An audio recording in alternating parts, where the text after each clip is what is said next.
Real people, real breakthroughs. This is the Psychology of Eating podcast, where psychology and nutrition meet to uncover the true causes of our unwanted eating concerns. Your relationship with food will never be the same. Now, here's your host, eating psychology expert, and founder of the Institute for the Psychology of Eating, Marc David.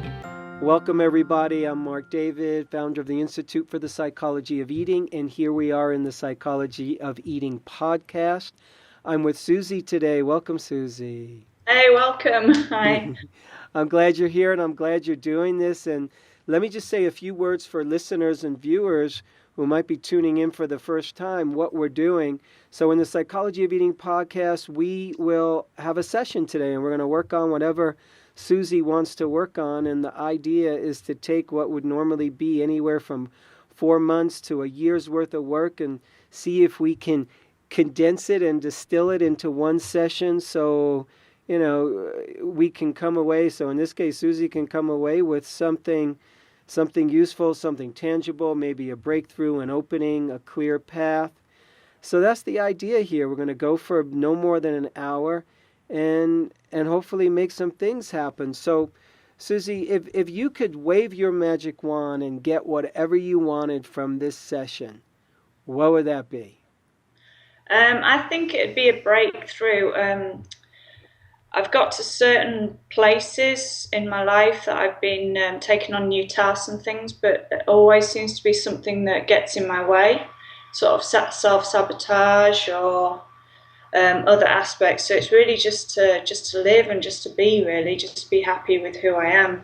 Mm-hmm. Any complaints around food, around body, around weight? Like where's the places that you might want to work on that level?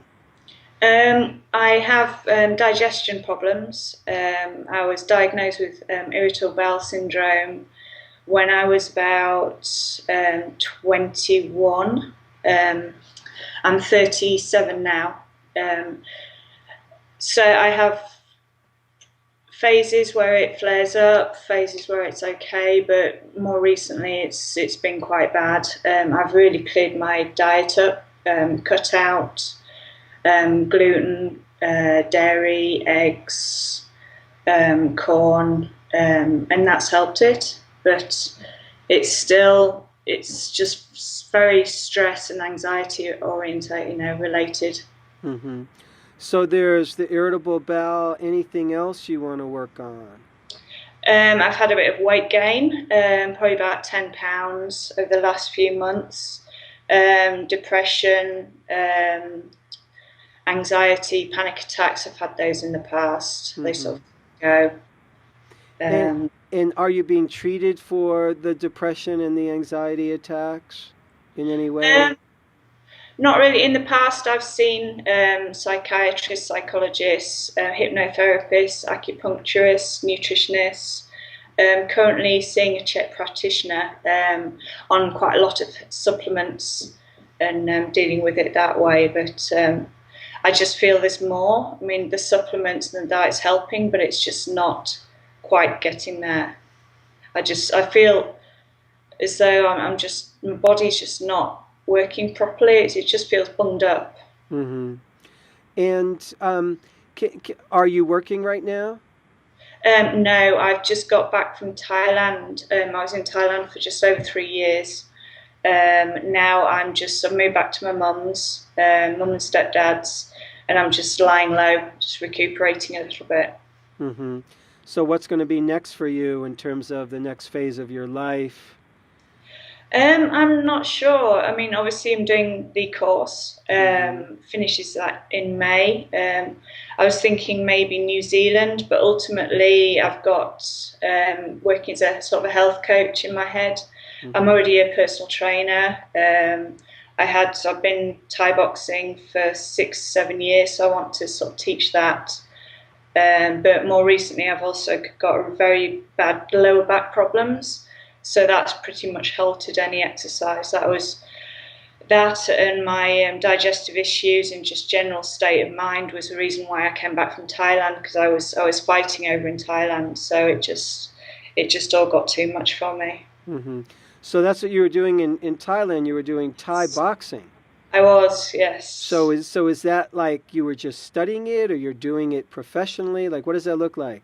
I was doing it professionally. I had 10 fights in the UK before I went out to Thailand, and I've had 13 fights in the last 3 years whilst being out in Thailand. I also taught English, just part-time, just for a bit of money. But yeah, it was the Thai boxing, but it ups and downs. I was plagued with a lot of infections, bacterial infections, which I thought was down a lot to the diet, sort of quite high sugary foods, and obviously my stress of the body with training all the time. Moved back home, but I got more infections last week. Had two, one in my leg and one in my behind. So yeah, I've just been plagued with infections really for 3 years, and just going to hospital, being on drips, lots of antibiotics. And yeah, it just got too much. So you've had a rough bunch of years here when it comes to your health. Yeah, from quite for a number of years. Yeah, when I was first diagnosed with irritable bowel, I was in hospital for 10 days. They didn't actually know what it was, and they wouldn't actually diagnose it. But the nurse said that she thought that it was irritable bowel, and then sort of since then, that was when I was sort of 21, just on and off really with digestive issues. But more recently, it's just with the weight gain and infections and my health, and it's just got more. So whatever inspired you to get into Thai boxing? I don't know. I'd always really enjoyed it. I tried it when I was 18, but it's very male orientated sport. And then I got back into it when I was 29, 30. There were classes on at my local gym, and the guy that was running them just asked me if I wanted to fight. Went to see a few fights, and got into it from there really. Yeah, 23 fights later. Wow. Yeah. That just amazes me. And you traveled all the way to Thailand to study it, to fight. That's a big commitment. Yeah, it was. Well, I was single, didn't have any ties or anything, and it was just an itch I needed to scratch, so I went over. And so before the 3 years in Thailand, how was your health previous to that? It was up and down, sort of digestive issues, but I could always control my sort of weight with going to the gym quite a lot. I've always been a good exerciser. So yeah, just up and down really, but no real issues in terms of sort of major anxiety or panic attacks until I was probably sort of late 20s. Do you remember your first panic attack? Yeah, that was in York, just in my little flat. Do you remember what triggered it? I was going through some emotional issues with a guy that I was seeing, and it was with work as well. I was working. I was studying to be a lawyer, solicitor, and I was working a lot of hours. I really wasn't enjoying it. I was doing it all for the wrong reasons. It was just, I just realised it just wasn't. I didn't recognise who I was anymore. I was doing things for just the wrong reason, really, which I do quite a lot. So what do you think stimulates anxiety attacks these days when you get them? I just feel overwhelmed. My ability to deal with stress is reduced, and just I get a very teary head, and just tend to get overwhelmed quite easily. Yeah. Has that been how you've been for most of your life, or you're saying just, when you hit your 20s? I'd say I've been fairly quiet, really, most of my life. I tend not to like confrontation, like arguments, so I tend to put up with quite a lot. And then with past relationships, I put up with stuff, and then it's eventually built up, and then I've just snapped, and it's sort of come out, had a little bit of a mini breakdown, And so yeah, it tends to sort of bubble under the surface, and then it comes out. Mm-hmm. Wow, it's kind of fascinating to me for someone who doesn't like conflict, yet you're able to do Thai boxing, which is some serious conflict. Yeah, I think that was more. I've asked myself so many times why I did go and train and why I wanted to fight. And I think it's that self-control and the focus and being able to be in a ring and dictate how the fight goes, be in control and be the better person and be able to, control the fight rather than. I've had a lot of fights where I haven't remembered the fight and I just go into just red mist comes down and it gets scrappy. It got scrappy. I wasn't thinking what I was doing, but I wanted to overcome that by being in control and being in control of the fight really, and being able to dictate and lead the fight. Mm-hmm. And I think that crosses over probably to life as well. Rather than expressing myself, I tend to I suck it up and just deal with it inside, rather than, I'm not very articulate when I'm sort of in matters where I need to, confrontational. I think about the other person and how I might, rather than just saying what's on my mind. Mm. So, are you in a relationship now? No. Would you like to be into the future? Do you want to be married? Do you want kids? I'd like to be in a relationship. Yeah, I think I really would like that connection. I like that connection. I like sort of friends around me, that connection. But in terms of kids, I'm not sure. And I know the clock's ticking and sort of working. I'd like to be in a steady job. I'd like to have an income. I'd like to have a house, be married, and sort of when I'm 37 now, it's probably not something I'll do. Mm-hmm. So, is there anything in your mind standing in the way of you being in a relationship right now? Do you feel like you're ready for it? I feel I'm ready for it.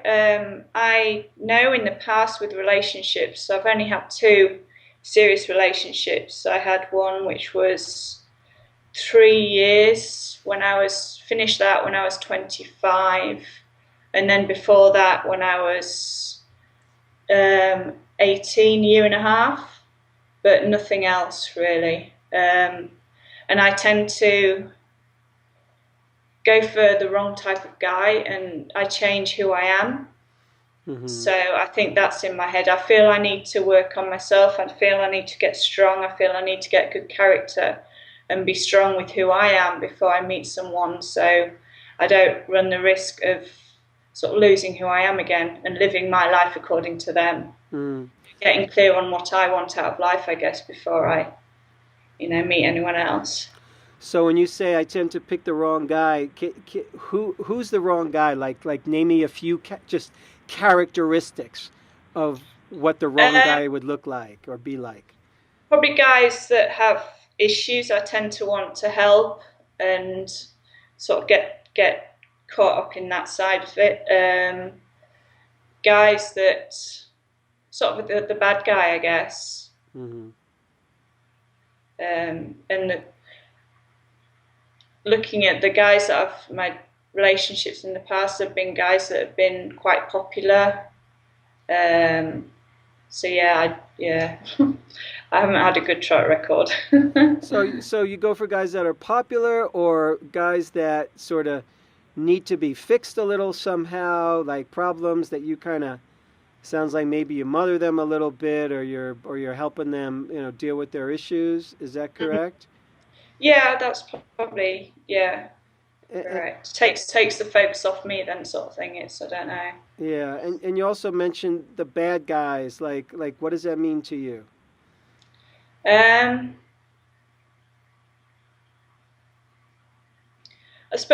guess the guys that need help. The guys, I don't know.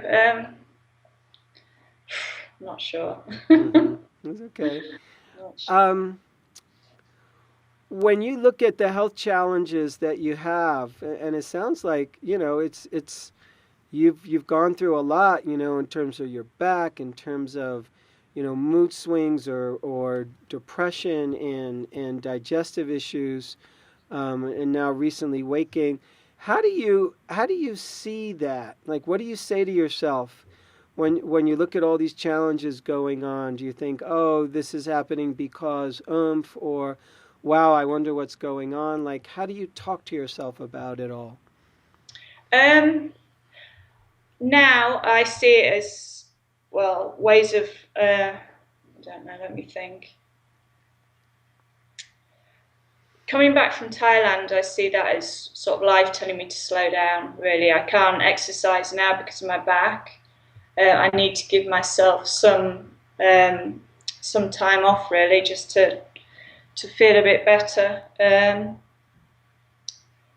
In the past, I used to be very much, oh, why me? Why can't I just feel good and things? But I don't know. It's only recently, more recently, I've found that I can see sort of where I want to be and who I can, strike up. I met quite a few people in Thailand traveling through, and it sort of lit me up.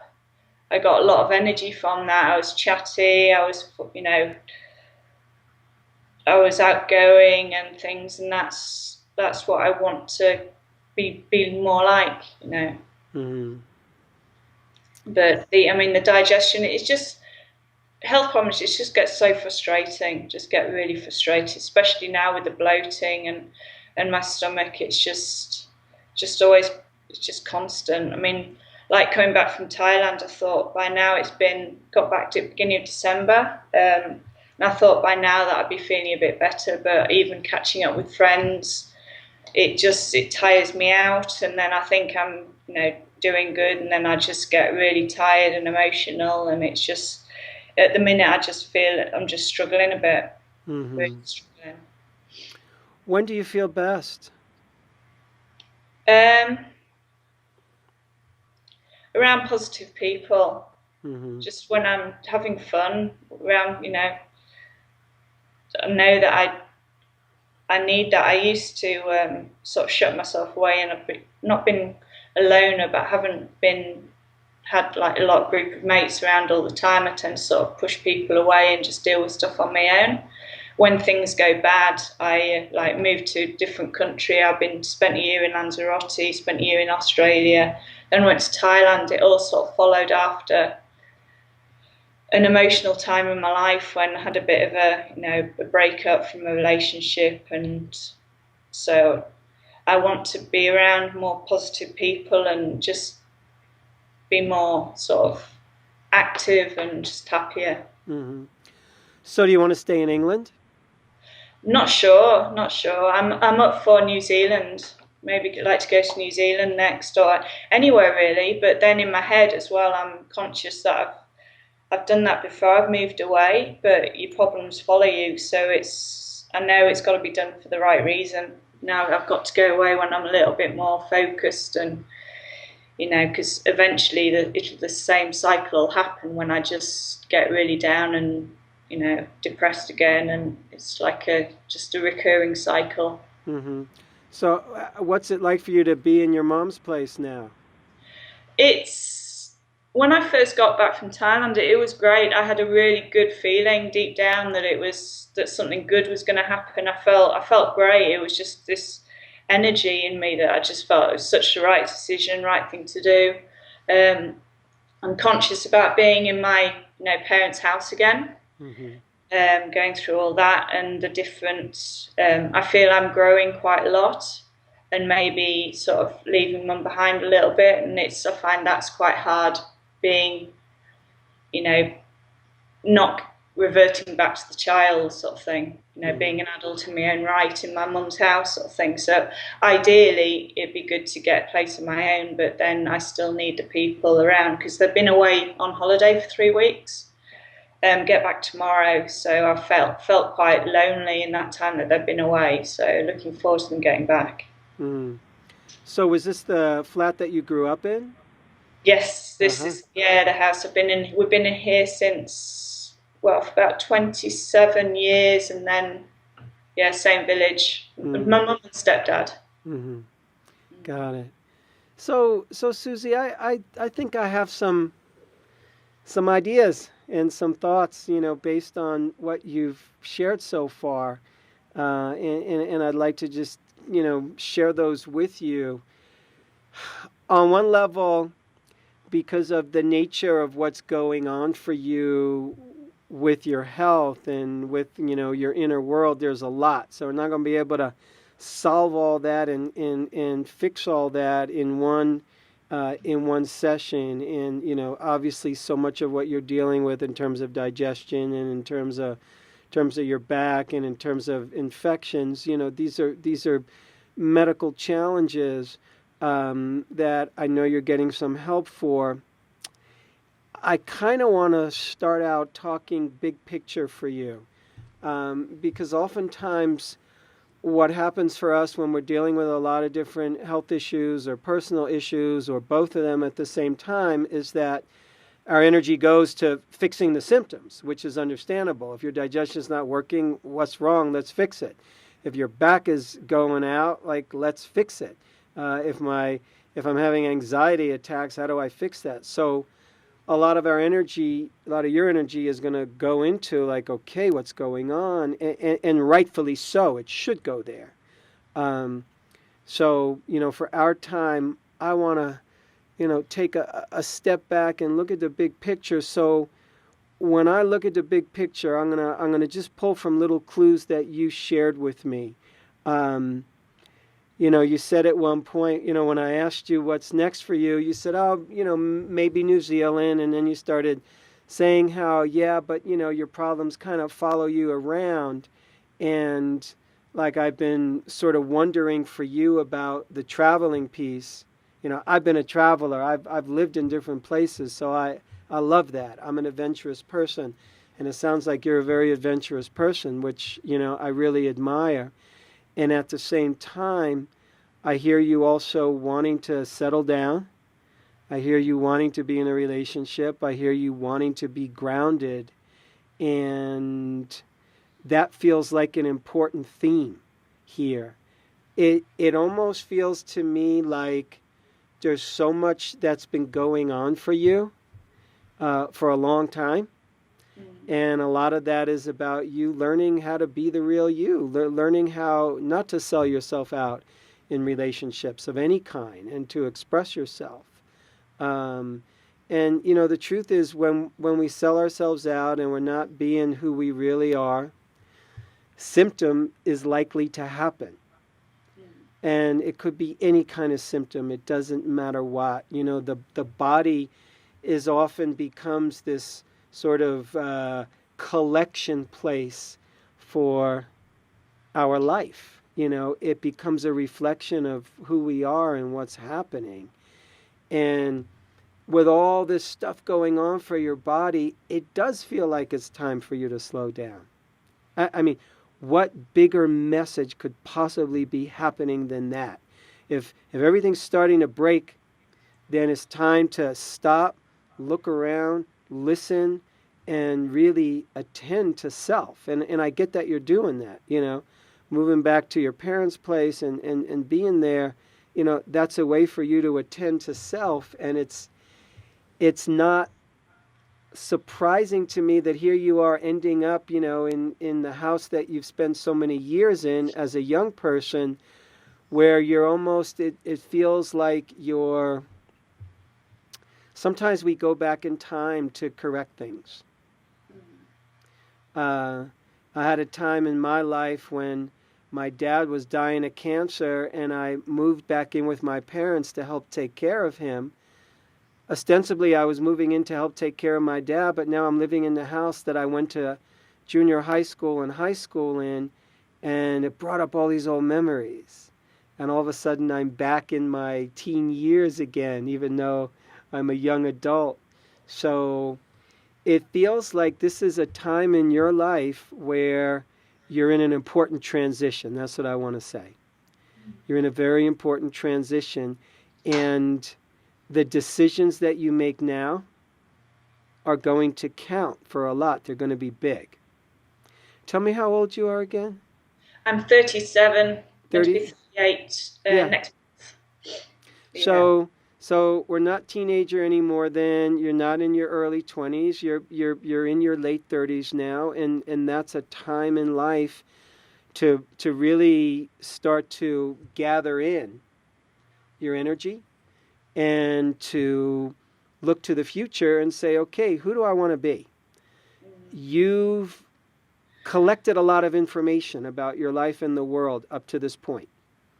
I'm just looking at you from the standpoint of being a 37-year-old. You've been around, you've lived in different places, you've had different experiences, different relationships, pain here, pain there, a little bit of success here and there.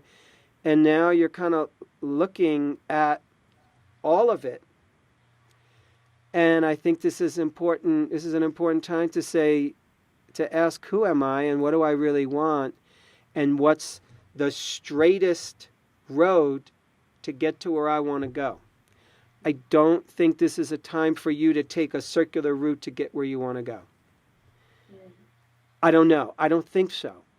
Based on what you've shared, and especially since your body is screaming for attention.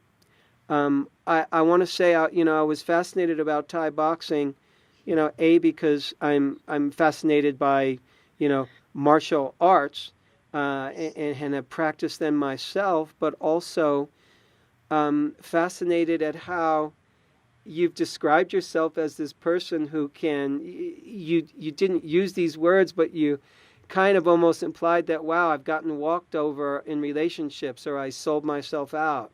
I wasn't being the real me, and which is almost saying, like, I'm not standing for myself. I'm not fighting for myself. I'm just trying to be somebody so I can please other people. And so many of us do that. We all do that. Yeah. That's a childhood strategy. We learn how to survive in the world oftentimes by, if I'm a good boy or a good girl and I please you and I please mommy, I please daddy, I please my teachers, I please everybody, I please the boys, I please the girls, then you'll like me. Yeah. But then that becomes, okay, you meet somebody, what do I have to do to please you so you like me? Or if we're in relationship, who do I have to be so you like me? Even if it means me being someone else. So that's, you've kind of identified that that's what you've been doing. I think Thai boxing, like you said, was a way for you to dictate the relationship. You said a way for me to, dictate the fight. So what a great thing for you to start to learn how to do that. I'm going to go out on a limb here and give you an opinion and say, I don't know that your body can keep on getting pounded. I mean that. If you're my client, I'm going to raise my hand and say, great, good for you that you've done this martial art, you're Thai boxing, you've learned it, you've committed yourself to it. I really got a big question mark going in my head of, you're having all these infections. Infections mean that our immune system is depleted. Immune system can be depleted for many, many reasons. You're living in a foreign country. That can do it. Stress, that can do it. Diet, that can do it. All kinds of metabolic issues and environmental factors. But getting your body pounded will weaken your immune system. And I don't know if it's the right thing for you. I'm concerned for you in that regard. For your body to keep taking hits, it could be affecting your back. And I'm sure it is. I'm sure it's affecting your immune system because your body's constantly having to recover. Taking hits to the body, hits to any part of your body is going to create inflammation. It's going to create stress. The body has to heal and recover. I'm not saying Thai boxing is bad. I'm just calling into question if it's the right strategy for you in terms of where you're at in your life and where you want to go. Must admit, I've got more into yoga recently, which has been really good for me as well with my breathing and just generally just a bit of meditation, try and take a bit of time for myself and just slow down really a little bit that way. Mm-hmm. Now, I don't know, and I think that's really good for you. I would love to see you do softer exercises. I really mean that, especially, when we're moving into a part of life when we want to settle down and we want to take ourselves to the next level, when we want to regroup, when we want to heal. In order to heal your body, you need to be in relaxation response. In order to heal your body, you need to not be offending it in any way. So it's very obvious to me that you're in a time of life right now where you literally need to recover. And the recovery is not just physical, the recovery is also emotional. And I hear you doing that. You're taking stock of, who am I? So instead of dictating the fight, now you're going to turn that into holding yourself in relationship, being able to say, okay, we're in relationship, and it's a dance. A fight is like a dance. On a certain level, you're dancing with somebody. A relationship is a dance, and you have to be willing to play different roles in that dance. And one of the roles we need to learn how to play, that it sounds like you've really been learning, is how to defend yourself, to stay with yourself, to stand for yourself. I think you know that's what you have to do. I don't know if you have to keep fighting to do that. Literal fighting. You follow me? Mm. I don't know that you need to keep traveling and go to a new place to find yourself. Mm. Maybe you will. Yeah. But I'm just wondering for you. Mm. I know. I do think that as well. But I'm finding that I'm learning what's important to me, and what's important to me is the connection with other people, and having a good network of people around me that can bring me up, that I'm sort of on a level with. I tend to meet people and put them on a pedestal a bit. And then it's easy for, sometimes they can let me down, and then I sort of see them in a different light and then just move away from them. And so I just, I find that's just a recurring theme really as well. Mm-hmm. So I suppose I think I'll go somewhere else, like reinvent myself. I can go and be all bouncy, be happy and attract really positive people, find that, but it just doesn't happen. Yeah. So that takes a lot of energy too, to go to a new place, go to a new country, figure it out, establish yourself, find a place to live, meet some people. It takes a lot of energy. And I don't believe for you anymore that the answer is found out there. Reinvent myself. You can reinvent yourself from right where you are right now. And that's honestly what I would love to suggest you consider very, very strongly. It just feels like it's time to come home to yourself. Home is not, stop looking for your home. Stop looking for your people. First and foremost, you are your people.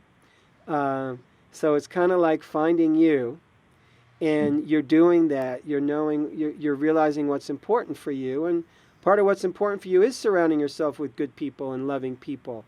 And it sounds like you have some kind of foundation for that where you are right now, and you can attract that to you more and more as you're clear that that's what I want, and as you're clear that you don't have to go anywhere to find that. And again, I'm going to say it's okay if you decide, I want to move somewhere else if it really feels right. But I would just love for you to consider what it would look like for you to stay in your country. And just like consider that and try that on, because it might finally be the sort of homecoming that you're waiting for. Here's another thing I want to say. I'm going to make a statement and tell me if this is true for you or not. My statement is that it's probably hard for you. I'll say it a different way. It's not easy for you to be a human being on planet Earth. Like doing this whole thing, being a human on planet Earth hasn't come easy for you. No, not at all.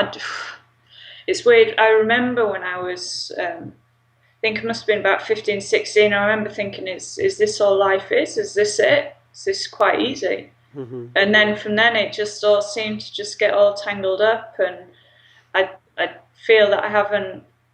Yeah, it's not been easy. Haven't sort of had people around me that have set rules and stuff. I suppose I've made things up the way that I think they should be as I go along, and made a lot of mistakes and not been as forthright as I should have been. And yeah, it's not been easy.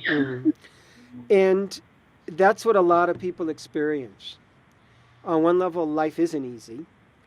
On another level, for some of us who are more sensitive or we've just had a different path, it's not easy. It's not easy finding out who am I, what do I want, how do I make relationships work, how do I be in my body, how do I be happy, do I even want to be here? So a lot of people are here, but we're kind of half here. You know, we're doing life, but we're sort of sleepwalking through it a little bit, and you know, we're trying to make it, but it's not really that fun, and we're almost treading water in life. And I think there's been a part of you for a long time now that's been trying to figure it all out. And part of what happens when life is not easy and I'm trying to figure this out, who am I, why am I here, what's the point? Am I going to just keep having more pain and more uncomfortability?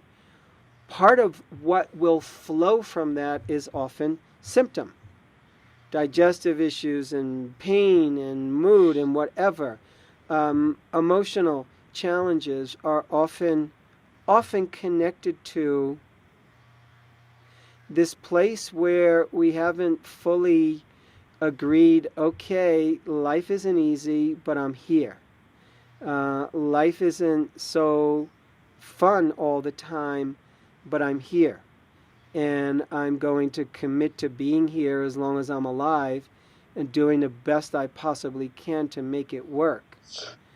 I feel like you're doing that, and I also feel like you can make that decision even more strongly. And just as you're looking to find your place in life, it's natural that you're going to want to go here and go there and go into all different places to find yourself. And there comes a point in life, and I'm just talking to you as somebody older than you, there comes a point in life where we can't find ourselves out there somewhere. Yeah. You can find yourself in a tiny little cubicle somewhere and never leave. So in a strange way, it's just time to turn some of that energy and effort, turn it inward a bit. And yes, you need other people for sure. I think that's super important for you. But it's also time to stand by yourself. I mean, to stand by you. And, you know, instead of looking at how do I fix my anxiety or how do I fix my depression, instead of looking at it like that, you know, sometimes a good way to see it is, wow, here I am having this anxiety. Can I still love myself even during this anxiety? Here I am being depressed. Can I still love myself even though I'm depressed? Here I am with these mood swings. Can I still love myself even though I'm having mood swings? What I think happens for you is when you go into a mood that's uncomfortable, when you go into depression, that's uncomfortable.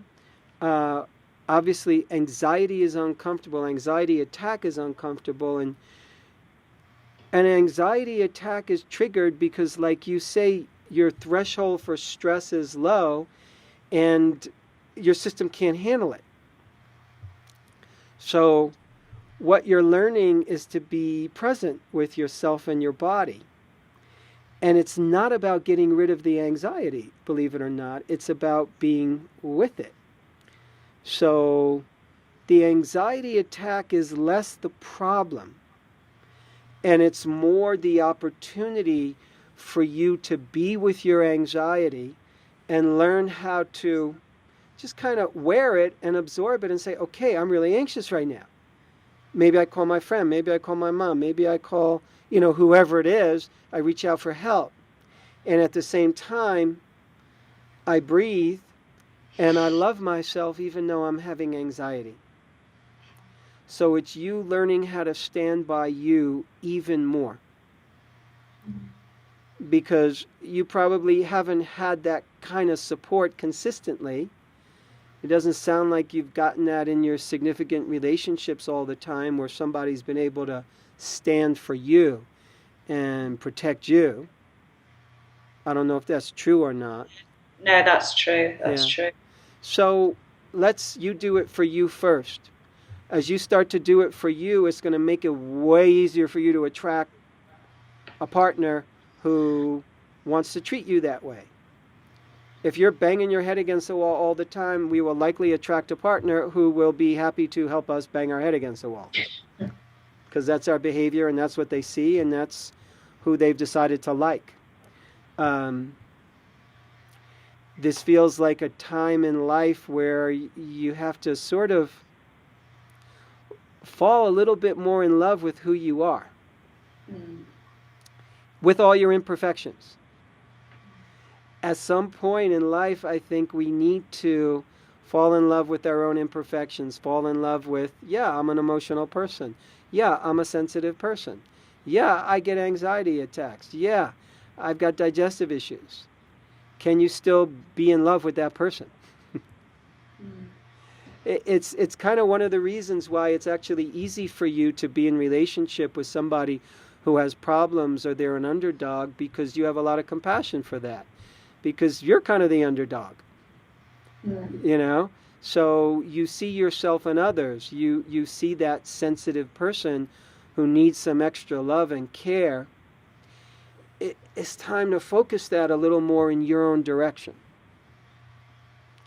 And I think as you start to do that, the challenges around mood, depression, anxiety, and the health issues, they're going to start to unravel in a natural way. Yeah, you'll continue to get help with those concerns. You'll continue to tweak your diet and find out how to better care for yourself. But that has to happen surrounded by you creating a relaxation response for yourself. The body heals in a relaxation response. Mind and emotions, any psychological issue, ultimately heals in a relaxation response, meaning it's parasympathetic nervous system dominance is when you do all healing, maintenance, and repair of body tissue, i.e. when you sleep, when you're on vacation, when you're chilling and resting. So we go to the next level in our health and healing of body and mind when we can relax, when we can be at peace, when we can let go, when we're not being chased by the lions, when we're not attacking our own self, when you're not in the ring boxing someone and fighting somebody, you're in a survival response. So I want you to not fight because I don't want you to constantly be in a survival response.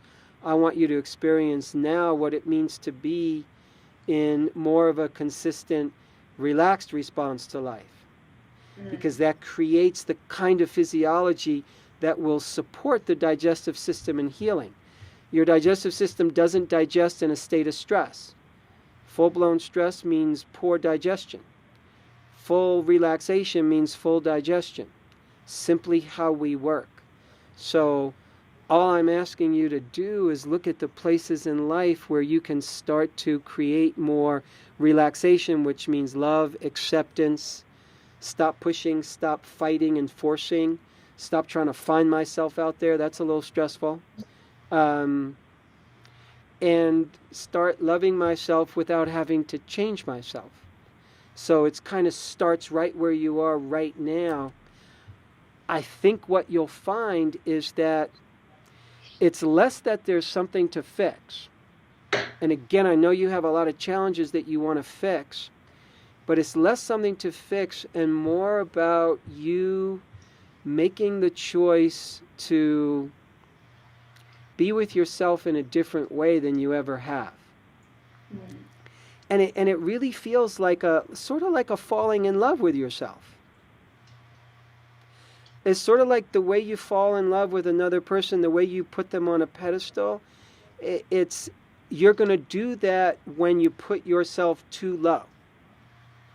I'm going to want to put people on a pedestal when I'm all the way down there, because then it gives me something to aspire to. It gives me something to look up to. And that makes sense. But you're at a point in life where you have to start recognizing your own value. You have to do that. Can't wait for someone else to do it. You have to recognize your value. I want to give you a homework assignment. And the homework assignment, if this feels right for you, is I want you to keep a running list. And you could journal this at night before bed. You could do it during the day. I don't care when, whenever it feels good for you. Keep a running list of ways that I value and appreciate myself. And I want this to be a growing list. And it could be the littlest things. I really appreciate how I talk to people. I really appreciate my left hook. I really appreciate my footwork when I fight. I really appreciate how I try to take care of myself with diet. Like, I don't care what it is, but I want you to leave no stone unturned, all ways that you appreciate yourself on an inner level, outer level, how you are with you, with other people. I want you to begin to inventory how cool you are and to start to embrace that. I want you to write down also all the ways that you respect and appreciate yourself for how you've been in relationship with people. Because even though you might say to me, yeah, Mark, I made some mistakes in my relationships, I gave myself away, I try to be somebody else. Okay, yeah, but you're also a pretty good person. You cared, you try to uplift people, right? You gave yourself, and you really put yourself out there. So I want you to really start to grasp your own value, because it feels like that's a little bit of a missing piece here. And the weird thing is, oftentimes no one else can do that for us but us. How's this all landing for you so far? What are you thinking? Yeah, no, that makes sense. I know recently I've been thinking more I need to sort of make friends with myself and support myself rather than look at other people to provide that. But I do find that hard. I mean, I'm coming back, feel like I should be doing, feel like I should be working, I feel like I should be thinking about money. I've got sort of family asking what's happening. My mum's been great, just coming back and just chilling out, but I suppose I've just got a little voice on my shoulder going, you should be doing this, you should be doing that, you should be deciding. So it's finding it hard to just relax and be and wonder how long that's going to take, and just that whole, I'm struggling with that at the minute. But it does land to me in terms of sort of being friends with myself, really, and just supporting myself. Mm-hmm. Being friends with yourself and supporting yourself, even though you're in the uncertainty. So, there's a lot of uncertainty in your life. You're in a major transition time. Transition time, and I want to underline that for a second. A lot of us, I don't want to say a lot of us, all of us go through transition times. Many of us are in it right now. A transition time means you're not where you used to be. You're not quite where you want to go. And in the meantime, there's uncertainty in that transition. There's unknowns in that transition. There's uncomfortability in that transition. And there's possibility in that transition. Usually humans tend to freak out in transition times. We get really nervous, we get anxious, oh my God, what's going to happen to me? And it's understandable. Transition time, like think of a trapeze artist, at some point you're like, you jump and you're in the midair and you're waiting for the next guy to catch you.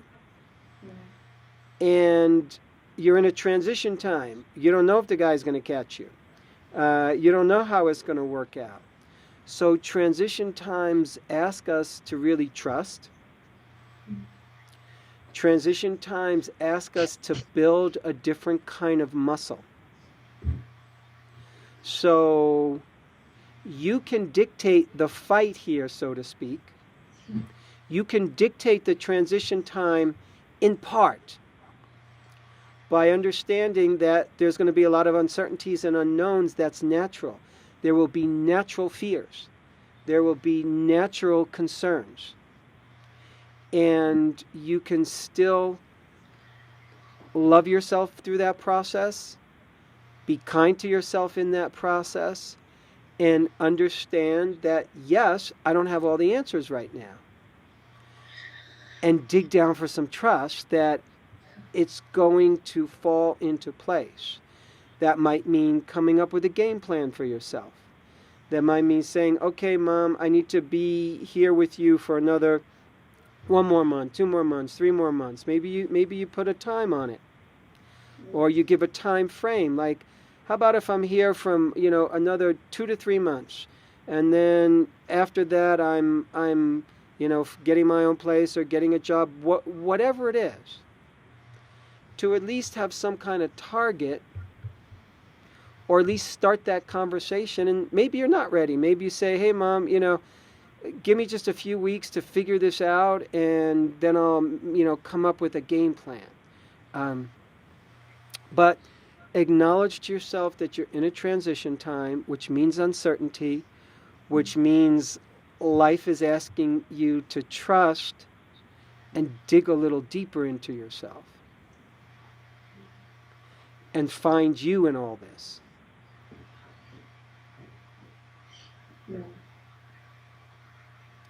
Yeah, that lands. So other thoughts, Suzy, that you're thinking based on what we've been talking about? What else is going through your mind in terms of, what I've shared, what you've been sharing? It's just that trust factor, and just being and trusting. If I need to rest, I need to rest, rather than if other people think I should be going out finding work, or I've got the ideal opportunity here. I ride horses as well, and I ride horses for a friend, and so it's an ideal opportunity now, really, just to find who I am, really, and just get that spark back, find my mojo again. Yeah, to find your mojo and to find it from a place where you don't have to find it out there, where you're finding it in yourself. And I think in the long term, what you're learning is self-dignity. You can call it self-confidence. That's one way, but there's a certain, I think, self-dignity that you're learning. It's a self-respect. It's a self-honoring. That's why I asked you to keep that list going of all the things that you like yourself for, things that you appreciate, the things that you honor about yourself. There's a way where you have to put yourself on that pedestal and go, good job. Doesn't mean you have to be perfect, because you're not. None of us are perfect. But given the life that we each have, we've all come far. You've come very far. And I think it's time to really own that. It's time to own what you're good at, what you've accomplished, the things you've overcome, the ways that you've looked to better yourself, the efforts that you've made, and to take that and wrap it all up into a ball of self-respect and self-honoring. How do you recommend to get rid of times when I feel that somebody's sort of taken advantage of me, sort of really let me down, and I've sort of given them my time and my energy, but just got nothing back, and a lot of, I guess, just regret, really, with them. Yeah. So how do you get over that to be able to move forward? That's a hard one, and sometimes it just takes time. Yeah. But within that time that it takes a perspective, really. And the perspective is, I'm going to offer you a perspective or a reframe, which is they didn't so much take from you as you allowed yourself to lose yourself. Yeah. And that's a learning experience for you that you are now ready to graduate from. So, okay, I learned that lesson. I walked down the street, I fell in that ditch. I am not going to walk down that same street and fall in that same ditch again because that hurt. Yeah. So if you frame it as this is a life lesson that I came here to learn. We all have our different lessons. And a lot of our lessons are very similar. And this is a particular lesson you came here to learn, is to not give yourself away. To not sell your soul, to not be someone who you're not in relationship. So you're learning that. And by definition, when you're learning something, you're not going to be good at it at first. So there's nothing wrong with you that you did that. Do you have regrets? Sure, that makes total sense. But it's more important to focus. So regrets are natural, but it's important to focus on what did I learn from that and how is it making me a better person now? Just rise above it and sort of, be mature with it. And... Yeah, that's you stepping into your adulthood. It's you stepping into your womanhood and stepping out of feeling like a victim. Because you played your part in it and you were innocent from the standpoint that you're learning. And now you've learned. And now you see more clearly, and that's how we grow. And that's how we evolve, and that's how we change. You know, you realize at some point, oh, this food I'm eating doesn't work for my body. You stop eating it. You could say, sure, oh my God, I ate sugar all these years, or I ate this junk food, I have all these regrets, woe is me, and you could spend the rest of your life regretting what you did. Or you can say, okay, draw a line, learning experience, now I know, and focusing on that, as opposed to getting rid of the regret. It's a little bit different. Instead of, how do I get rid of this regret? How do I get rid of this regret? No, let the regret be what it is. How do I see this as a learning experience? Well, you choose to. This is a learning experience. Glad I learned that because that's what I needed to learn. Clearly, that's the program life gave you. So it's you trusting in the wisdom of your own journey. Got it. As opposed to feeling like this terrible thing happened to me. Oh my goodness, I'll never recover. So that's how you dictate the fight. Yeah, that's it. I mean, I take responsibility for it happening, but it's just, they just really let me down. And it's hard to move on without wanting some sort of explanation from them, or just got to let it go, because there's no point going down that road. Sometimes there's not. Sometimes it is about cutting your losses and just letting go, plain and simple, and letting go. And there's going to be a little grief, and there's going to be sadness. That's okay. It's okay for you to feel that sadness. And sometimes we just need to feel it. And feel it, and feel it, and then, okay, now I'm ready to move on. So I'm not saying don't feel the grief, and don't feel the sadness, and don't feel the hurt. It's real. It's anybody else would likely feel the same way. And give those feelings time to breathe. And then at some point we say, okay, and now I move on. And it's up to you to start to determine when it's time to say, okay, now I'm going to start to rise above this. It feels like there might be a little more feeling that needs to happen for you. And then it feels like you're also close to getting ready to say, okay, and now I'm going to make this transition into a new life. Because that's what's before you, is a new life. And you're kind of letting go of the old one, but you still got those hurts. You still want that explanation, but you want to step into this new place. So that's the transition zone that you're in. So I'm just asking you to relax into that transition place. It'll be a little uncertain. It'll be a little chaotic.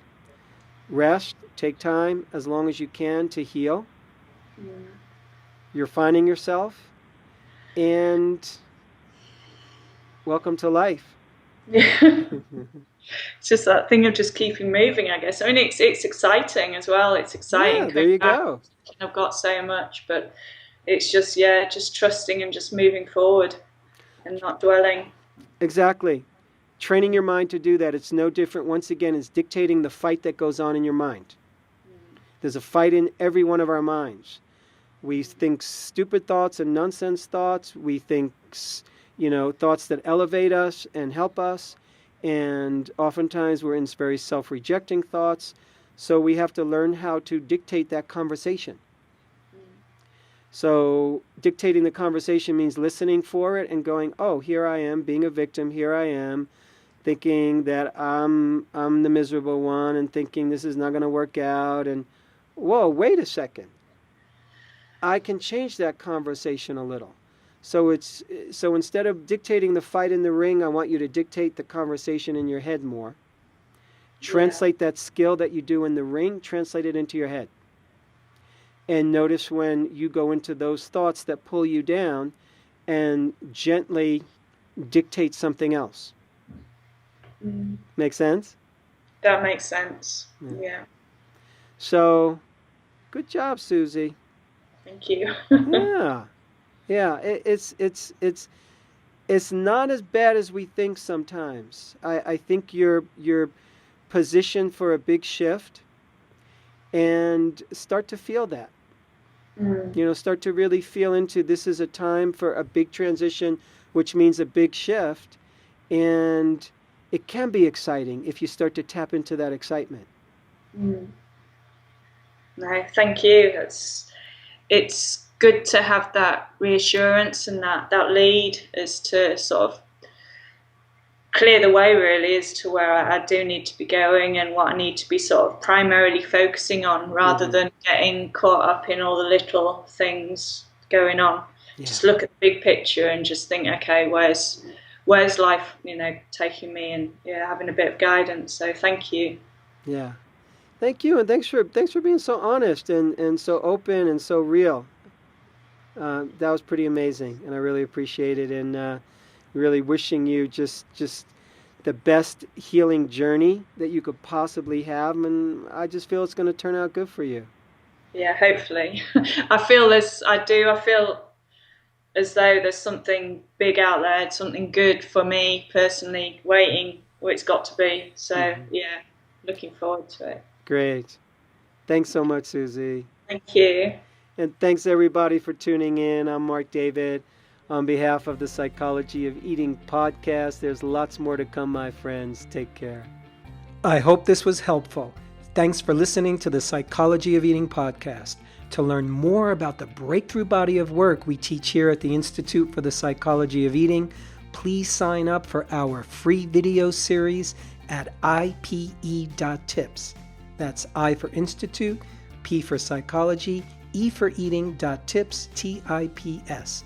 You'll learn about the cutting-edge principles of dynamic eating psychology and mind-body nutrition that have helped millions of people forever transform their relationship with food, body, and health.